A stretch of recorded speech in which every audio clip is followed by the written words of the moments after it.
Hi, I'm Ruth, and this is how I make VA. I started back in 2015 with a sewing machine and a dream, but before that, I've been sewing and making and doing things with my hands since I was a little girl. And then I went to architecture school thinking, I love design, I love working with people, I love figuring out how things work. And I worked as an architect for about 7 years. And then I had my first child and became a stay-at-home mom. And about a year, my son was about a year old when his favorite teething toy was recalled for lead paint. And I panicked and I started researching and doing all the things that an architect does when she comes across a design problem. I started just researching toy safety and how our toys are made and how the industry works and trying to find answers. How did this happen?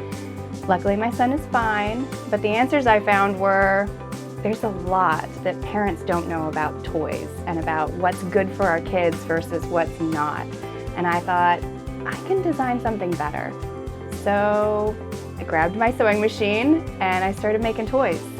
And about 2 years later, a friend of mine saw one of our travel mats when we were out at a party and said, oh, I need 4! And so the business kind of started from there.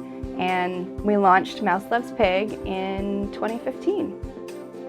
Part of how we made the decision to move forward with Mouse Loves Pig was my own children and what they loved and the kinds of toys that when we're out as a family kept them entertained and quiet and well behaved.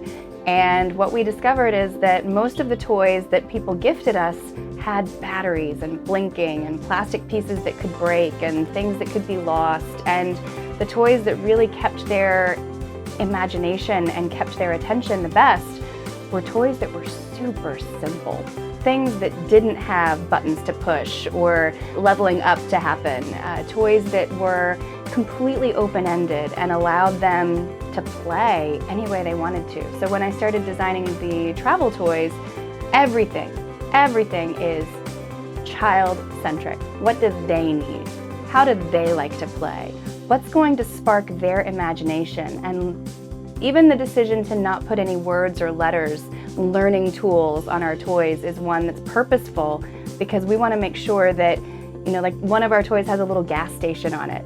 And I think of it as a gas station, but at the time he was 4-year-old, there's no word on it to say gas.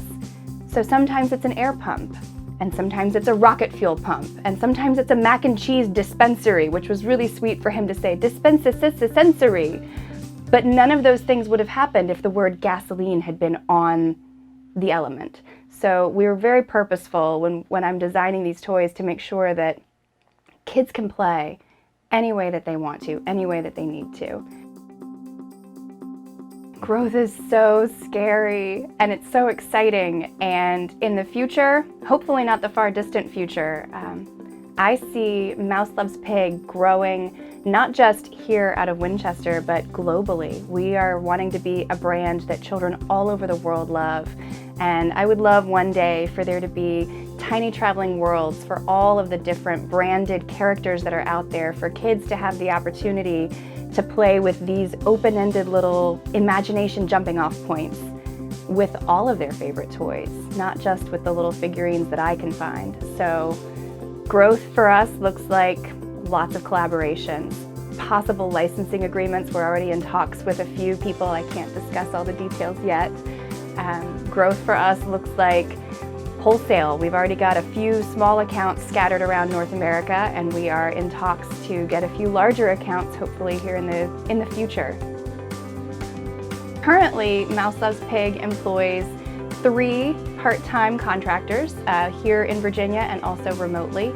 And in the future, I see Mouse Loves Pig being a really big company. I think the future is wide open, and it's a little terrifying for me as a housewife from Virginia to say, I see this being probably a few hundred people working for us, maybe more. I see Mouse Loves Pig being one of the next big toy brands, and we're actively taking steps to get it there. And it's so exciting, and it's also so comforting to know that we're starting here where we've got a base of people that support us and love us and know us as a family, and to be able to grow from here and show Winchester to the world. we're just so excited about it. For anybody out there that's thinking about taking your wonderful idea for a product and becoming a small-time maker and eventually maybe a big-time maker, I would say go for it. Get help. Ask for help from everybody you meet. Just meet people, ask questions. Take a class, take a lot of classes. Figure out what you love and what you don't love about the business. When I first started, I was doing a lot of making. Almost 90% of what I was doing was just making the product and figuring out how to make it work and what was the best way to do it and just making it beautiful. And the bigger we've grown, the less time I have for making. So I would say, figure out what you love to do, and if what you love to do is making, then hire out as much as you can. And if what you love to do is marketing and talking to people, then hire out the making. But at the end of the day, you can't build any business by yourself. You need help. You need people that are as passionate as you are about what you love and what you're doing. So ask for help and then accept it. You can find Mouse Loves Pig on the internet. That's the main place that we sell our toys, on our website, mouselovespig.com. We are also Mouse Loves Pig on pretty much every social media channel out there, mostly Facebook, Instagram, and Pinterest.